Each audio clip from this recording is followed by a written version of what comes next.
పగడిద్దరాజు గోవిందరాజు గద్దెల మీదకి వస్తారు. 29వ తారీఖు నాడు సమ్మక్క గద్దెల మీదకి వస్తుంది.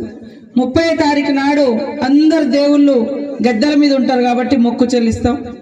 మరి 31వ తారీఖు నాడు శనివారం రోజు మళ్ళీ తిరిగి వన ప్రవేశం చేస్తారు. మళ్ళీ 2 ఇయర్స్ తర్వాతనే మనకు అక్కడ గద్దెల మీద దేవుళ్ళు వస్తారు. ఇదంతా మన ట్రైబల్స్కి అయితే చాలా మందికి తెలుసు, మిగతా సోదరులకు కూడా తెలియజేయాలి.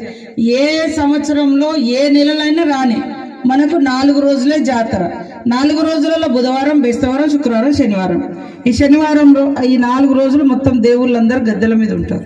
సో ఆ టైంలో అందరూ ఆ 4 రోజుల్లో నిండు పున్నమి వెన్నెల ఆ గద్దెల మీద పడుతుంది. అది అక్కడ స్పెషాలిటీ.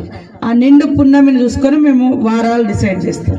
సో అట్లాంటి మహాఘట్టం మనకు 2 సంవత్సరాలకు ఒకసారి జరుగుతూ ఉంటుంది. కాబట్టి అందరూ రావాలని మిమ్మల్ని అందరినీ కోరుకుంటూ, అందరూ సంతోషంగా ఉండి మళ్ళీ రేపు పెరేడ్ ఇంకేమేమో మీ అన్ని యాక్టివిటీస్ ఉంటాయి కాబట్టి యాజ్ యూజువల్గా మళ్ళీ మీ కార్యక్రమాల్లోకి వెళ్ళాలని మనస్ఫూర్తిగా కోరుకుంటూ మీ అందరికీ శుభాకాంక్షలు.